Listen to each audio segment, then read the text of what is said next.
Salam alaikum, marhaba bikoum pour une nouvelle vidéo. Alors là, on a le revêtement façade.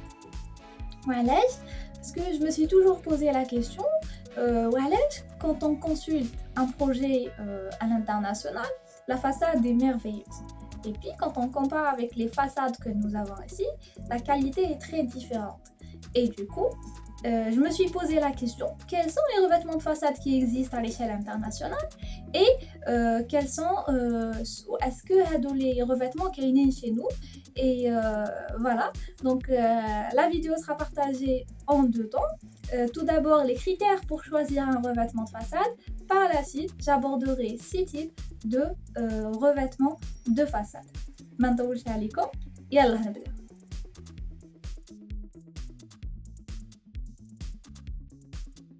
Le développement de l'importance de l'isolation du bâtiment donc, a fait que le mur extérieur est devenu composé de plusieurs couches, de différentes épaisseurs, chacune remplit un rôle. Et du coup, le revêtement est devenu un bardage. Donc, tout est justifié en architecture. Donc, pour choisir, il y a 6 critères à appliquer. Tout d'abord, l'esthétique souhaitée, donc le premier facteur très important. Par la suite, nous avons la protection contre l'hostilité du monde extérieur, les vents, les pluies, la différence de chaleur, les regards, etc. Et protection physique, et puis on a l'isolation acoustique et thermique. Puis on a l'entretien, parce qu'il est facile à entretenir ou pas. Puis on a le coût, ça concerne le coût global. Le prix d'achat, le prix de transport, les prix d'accompagnement, le prix de la mise en œuvre, de la main d'œuvre, et puis le coût d'entretien, voire le coût de démolition, le coût pour l'enlever. Et puis, on a un 6e critère qui s'impose qui est le coût écologique, ou là, est-ce qu'il est écologique ou pas.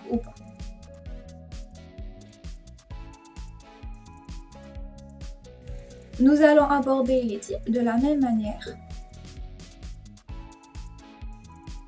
La céramique.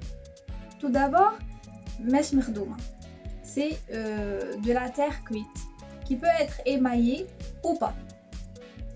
La terre cuite, elle est spécifiquement faite pour l'extérieur. L'esthétique, il y a 3 facteurs. Donc les teintes, les couleurs, la forme et la texture. Donc pour la teinte, il y a une infinité de possibilités.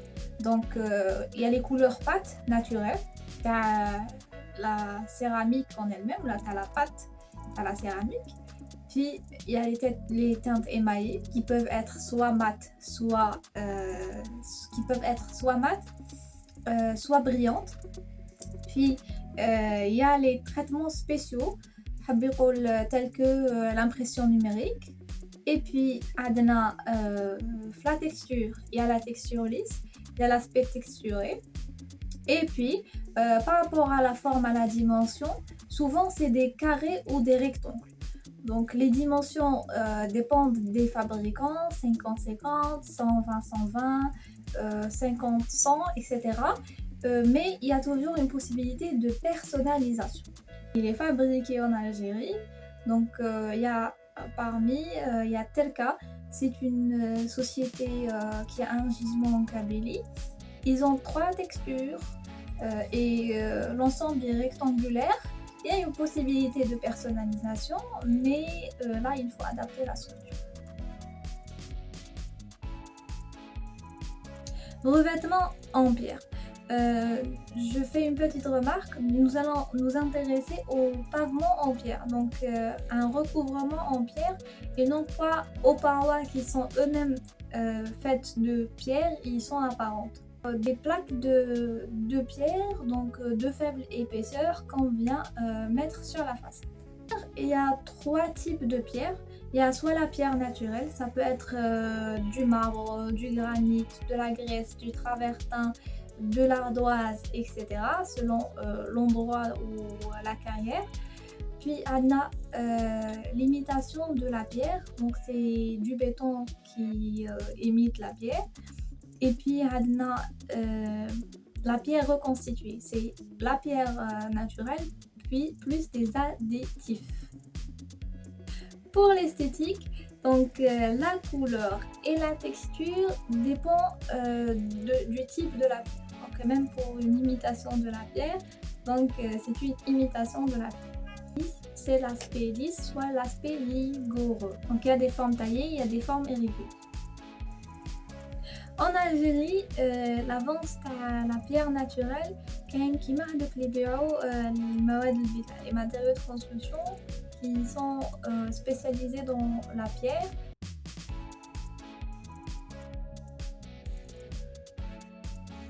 La brique obéit aux mêmes logiques que la pierre. Donc, soit que le mur est en brique, il est apparent, soit qu'il y a un revêtement en brique. Donc, quand la brique de pavement, elle constitue le mur en soi-même. Donc, c'est des briques soigneusement faites pour être vues. Les plaques ou la brique qu'on va coller sur la façade, c'est des plaquettes de briques.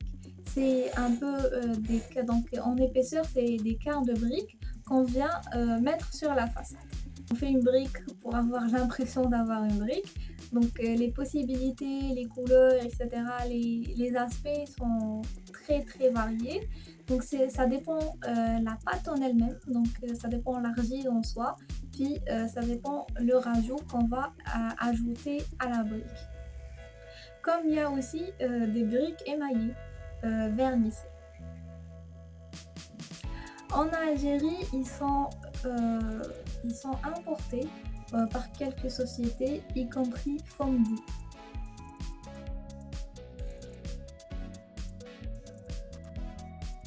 C'est des tôles métalliques. Ça peut être en fer, ça peut être en zinc, en alumine, en cuivre ou en acier. Pour l'esthétique, donc il y a deux options déjà. Donc la tôle, elle peut être opaque, comme elle peut être perforée.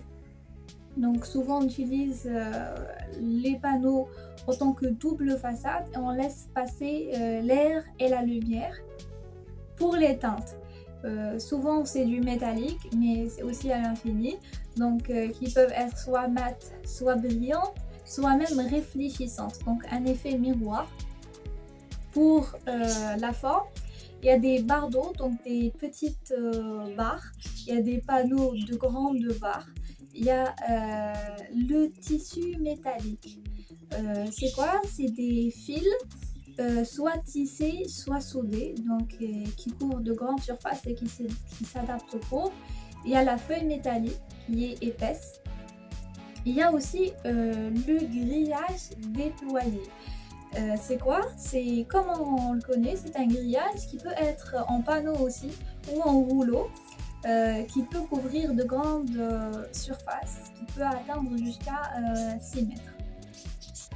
Pour la texture, donc on peut aller du simple brossage au 3D. Disponibilité en Algérie, il y a surtout les tôles perforées, fixées à l'aide d'une fixation pose rideau. C'est fait par une multitude de micro-entreprises.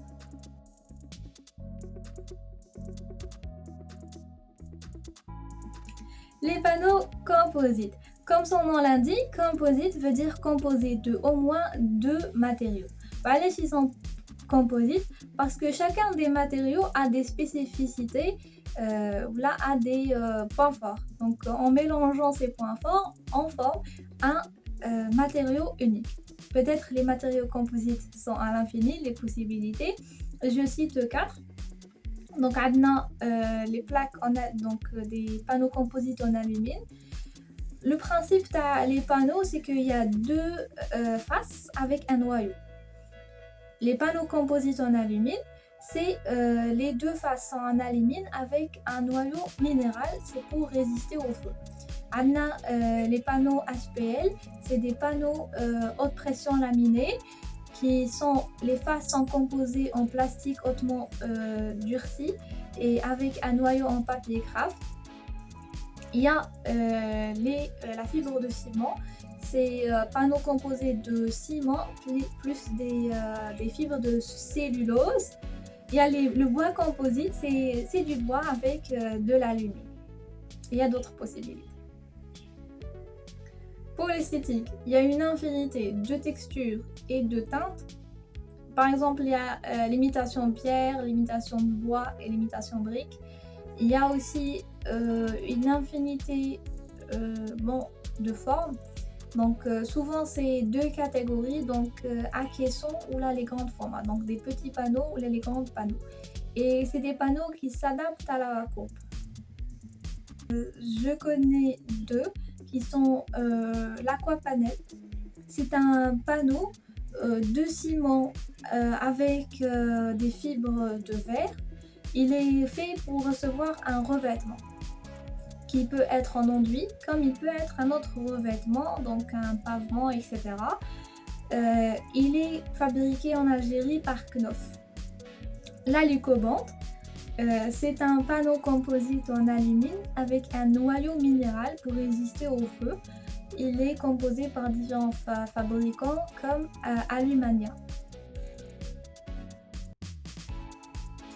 Donc le dernier revêtement, c'est le revêtement en enduit. Donc c'est le très utilisé chez nous. Les enduits, c'est un mortier, une pâte composée d'un lion plus du sable. Donc le lion peut être le gypse, ça peut être un lion hydraulique tel que le ciment, ça peut être un lion aérien tel que la chaux, sur lequel on va rajouter une peinture. Auparavant, il était fabriqué en couches, donc en plusieurs couches. Aujourd'hui, ça existe les enduits monocouches, donc ils sont faits en une seule couche, de plus qu'ils sont teintés. Les enduits ont deux rôles: un, imperméabiliser la façade, deux, rattraper les imperfections de la maçonnerie.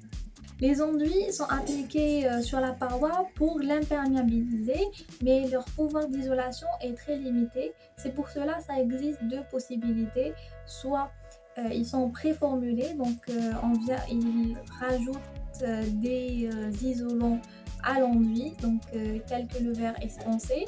Là, il y a des isolants, des panneaux qui sont prêts à recevoir un enduit.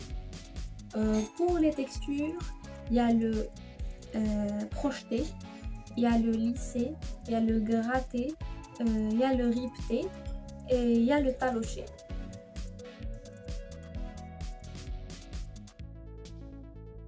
La mise en œuvre, donc il y a deux grandes catégories qui s'appliquent à l'ensemble des revêtements de façade. Ce qu'on a les deux grandes catégories. Donc collés, qui peuvent être collés chimiquement ou là mécaniquement. Chimiquement à l'aide d'un mortier, mécaniquement, donc il y a différentes manières. Soit c'est fixé à l'aide d'une fixation qui peut être la fixation, elle est fixée sur la structure, donc sur le support, souvent qui est porteur. Donc donc il y a différentes techniques. Donc soit mettre directement la grave, soit mettre une fixation apparente, faire une fixation apparente. Donc il y a des détails dedans. Et puis adna la pose rideau. C'est quoi la pose rideau? C'est la façade ventilée. Donc on vient ramener une structure qui peut être soit en bois, donc ça peut être en pin ou là en sapin, ou là une structure métallique en acier galvanisé ou là en alumine, sur lesquelles on va mettre la fixation, la fixation mécanique. Donc il y a aussi des détails, fixation apparente ou pas, mais aussi de joints. Est-ce qu'on veut mettre les panneaux ou là il y a un emboîtement بيناتهم, ou là carrément ils sont séparés l'une par rapport à l'autre, et du coup il y a aussi ici des détails. Mais globalement, donc c'est ça. Donc fixation, il est collé ou là une pose rideau. Pour les coûts, donc il faut savoir que le panneau en lui-même n'est pas le coût en soi. Donc par exemple, un aquapanel fait 2000 dinars.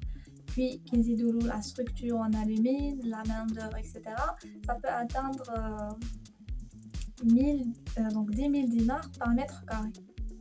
Et du coup, ce qui est le plus isolant, c'est la technique du mur de la pose rideau ou là de la façade venteuse. Donc c'est la technique en elle-même qui isole le bâtiment et c'est pas le matériau en soi. Pour la protection, donc les panneaux résistent eux-mêmes aux intempéries, au feu. Le rôle n'est pas vraiment de protéger la façade parce qu'ils sont utilisés autant que double façade. Pour dire écologique ou pas, il faut avoir le bilan écologique, le bilan carbone, car le matériau lui-même, car la plaque que nous allons acheter.